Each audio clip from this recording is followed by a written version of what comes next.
Hey everyone, LP here, and this is the first video in a series of the Preparedness 101 classes. I gotta take it down. There's microphones right there.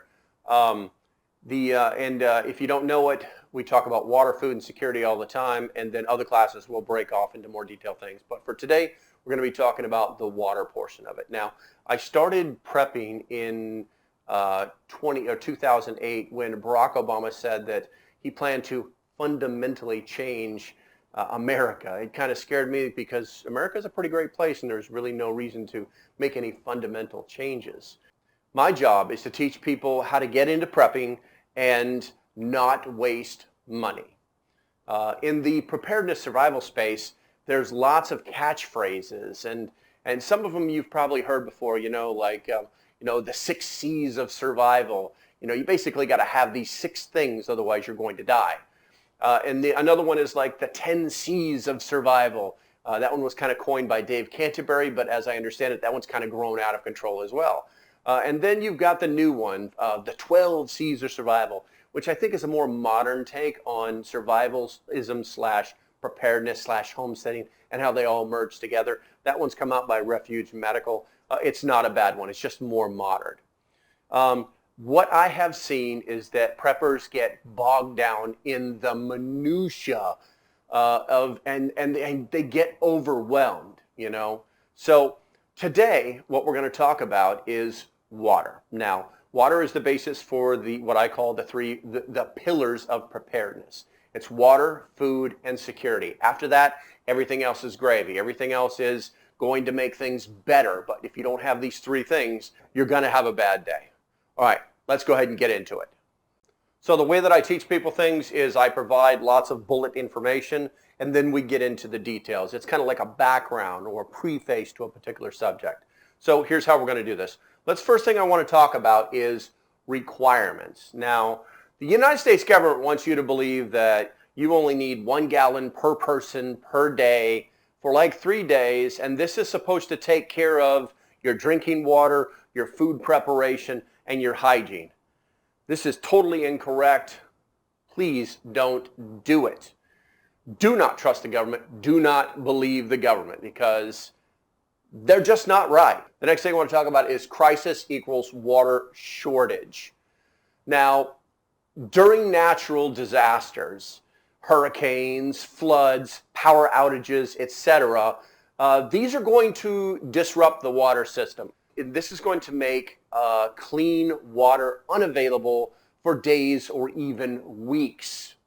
Something we need to get into the back of our brain housing groups so that we realize that the crisis can equal water shortage. The next thing we're going to talk about are health risks. Now, health risks, let me be straight to the point. Dehydration can kill you. You can die from heat stroke, organ failure, or even something crazy called low blood volume shock. And what this basically means is that your body is not hydrated enough, and therefore your cells aren't hydrated enough, and therefore you actually have a low blood volume in your body, which sends you into shock, and eventually you die. This is not a good thing, okay? The key demographic here are children. Children are extremely susceptible to dehydration. This is why as their adults, as their parents, as their guardians, as their overseers, we must make sure that they stay hydrated. The next thing we're going to talk about is sanitation and hygiene. Now, this is actually pretty simple, but we take it for granted because we live in a world where everything, instant hot water, we just turn it on, it just happens. We have tons of water. We don't know what to do with it. We waste so much of it's not even funny. And during a crisis, staying clean is extremely important. Just nobody wants to catch a bug, a virus, an infection, this happens from not staying clean. We also want to make sure that things like our dishes are clean, if possible, our clothes are clean. No one wants to eat off a dirty plate, and that should be the simple rule because that's what sanitation is really all about, other than the whole bathroom thing. Okay, so the next thing I want to talk about is how much water, it's a big question mark, how much water. We're going to make that one blue because my black one disappeared. How much water is the question? Now, the experts say that we need to have like a 3-day supply, but I recommend a 3-week supply for each person in the household. But more is always better, especially if local water sources are contaminated or unavailable. Now, what we've just talked about are the things that should be telling you store more water. Okay, so with that said, the next thing we need to talk about is storage. Now, storage comes in different things, different ways, but you know the idea is to meet basic needs. Well, let me throw this down for you, okay? Because this is the actual U.S. government statement. The actual U.S. government state is, quote, to meet basic needs, it is recommended to store at least 1 gallon of water per person per day for drinking and hygiene at a minimum of 3-day supply. What I'm telling you now is store more. Now, with that said, we can store things using commercial bottled water. I don't recommend the pallets of water that you can buy from Wally World for like $5 now, I think. 24 bottles, 36 bottles, something like that, because it doesn't give you the opportunity to rotate it very well. In fact, you'd have to create a system where the bottles are laying on their sides, still palletized, still covered in plastic, just so that you could be able to pull from the oldest to the newest. Stacking them on top of each other is going to, 1, degrade the plastic, but 2, it's also going to create a scenario where you have to move this pallet of water every single time, or however several pallets of water every single time, just to get to the oldest water so that you're rotating it out. What I always recommend are the larger containers. I personally have a 55-gallon a water container. You can actually buy them from a company that I actually trust. I'll leave a link in the description if you're interested. Keeping large amounts of water on hand is very important in a crisis situation, because you just don't know when you're going to get any more water. And the last thing you want to have to do is go on down to the local FEMA truck to say, hey, where's the water, man? So do me a favor. You want to make sure that you have large storage container barrels, potable water sources, and these are actually pretty useful for long-term storage. You just buy the chemicals, you put them in there, and they can be good for up to 5 years. Now, I rotate mine every 6 months just because I like my water to taste good, but you could actually put these chemicals in them, and they would stabilize your water for up to 5 years. Like I said, I recommend that you rotate them every 6 months. The next thing we're going to talk about are things called stackables. Now, the containers that I use, they are stackable, but I would never recommend you stack more than 2. The stackableness of a particular container is based on how strong the plastic is. And many of non-commercial containers that you can buy in different places, they're not very strong. They're not rigid. Once you put enough weight on them, they will eventually collapse. They'll eventually break, and you're going to have water everywhere. So there's different kinds of stackables that you can buy. Space requirements. Guys, this is one of the biggest problems with storing water. And we're going to go over the weight of water here in a second. But one of the biggest problems with storing water is where do I put it? I recommend people start out with, those little 5-gallon jugs. I'm not talking about the milk jug types. Those things are trash. Never buy those things ever. Always get the thicker plastic ones. They normally have like a tape strap on top of them, or maybe they've got a plastic handle that you can carry them with. I always recommend that you either start there or you start in the next section that we're going to talk about, or which is Walmart blue versus gray. But with space requirements, you can take these little 5-gallon jugs, these little 1-gallon jugs, and you can literally just buy them and slip them under your bed. You can stick them in the corner of a closet. You can put them underneath your kids' beds. You can put them underneath the child's or your baby's sleeping bed. There's lots of places. Pretty much anywhere you can stuff 5 gallons, you can stuff it. And then now you're storing enough water, but make sure you keep tally as to how many you have in your house. Otherwise, it's like, hey, I thought we had 25 gallons and we only have 24. Not that anybody might die from that, but you should be able to see the point that I'm making. All right, so the next one is Walmart, blue versus gray. Now, when we talk about this, what we're talking about is the color of the actual water containers. Most people start off preparedness, they actually start off like camping, and they have to bring water with them. So they go to Walmart and they buy one of these water containers. It's like 5 gallons. And they make the huge mistake of grabbing the gray one. Now, here's the problem with the gray one.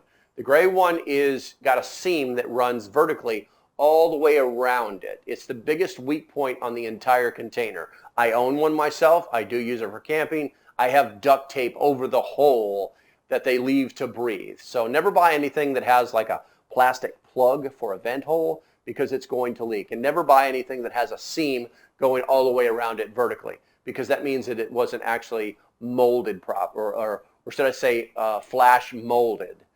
They literally took two different molds and melted them together. Don't do it. Now the blue ones are a different story. They're an excellent deal. They're probably the lowest amount you're going to pay for a 5-gallon bottle or jug of water. I highly recommend those. They come with spigots on them. You can reverse the spigot so that it doesn't get in the way. They have valves on them that actually have knobs on them, and there's no vertical seal whatsoever. So I do recommend those. Also, treat the water. We're not going to talk about water filtration or treating today. That's for another video, but we're going to actually recommend that you do buy them like that. There's also a couple out there on Amazon that I'm eyeballing right now. I may make a video about them later once they get in. I also want to add to storage conditions. You got to be conscious of where you're storing this water. It needs to be in a cool, a dry place. It needs to be semi-temperature controlled, no colder than freezing, and no warmer than 70 degrees. That way the water actually has the best chances of being stable. With that said, there's a huge issue with water, and that is the actual weight of water.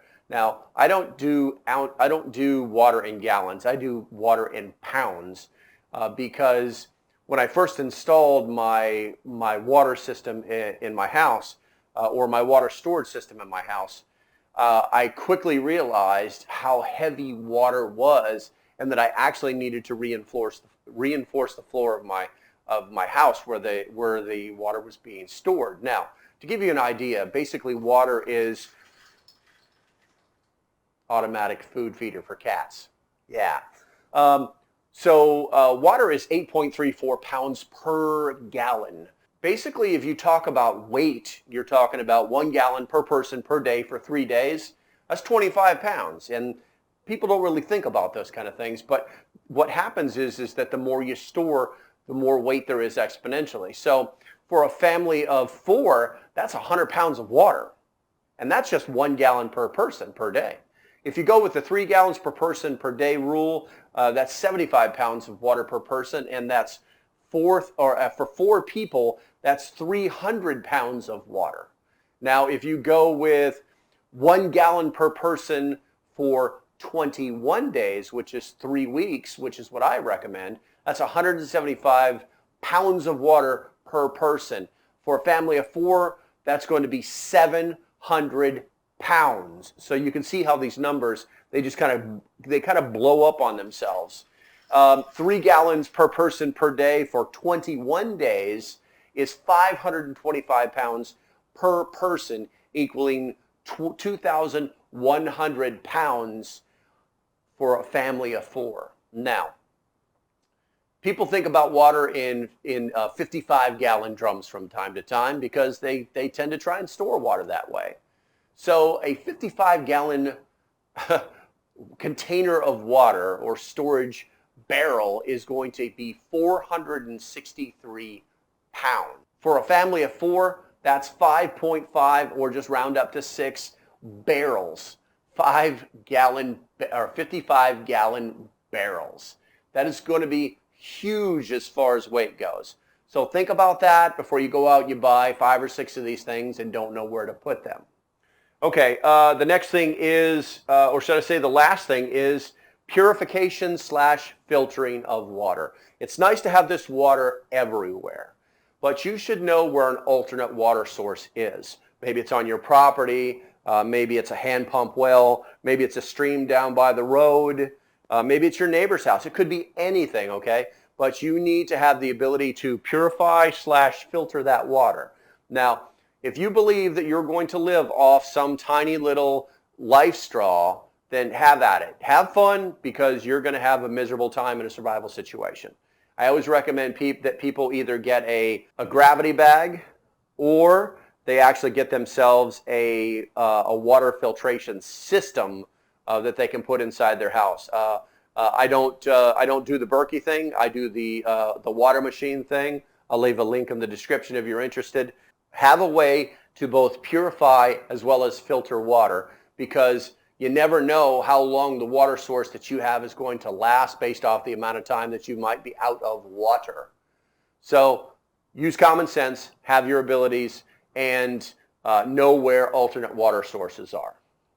Okay, I hope that helped some of you out here. Once again, this is Preparedness 101, Water, Food, Security. This was the water module. If you've got anything for any questions, put them in the comments. I'll be happy to answer your questions. And this is going to be a video series of obviously 3 videos. So hopefully you guys got something out of it. As usual, stay safe, have a great day, and I'll see you when I see you. Do me a favor, give me a thumbs up on the way out the door. Bye-bye.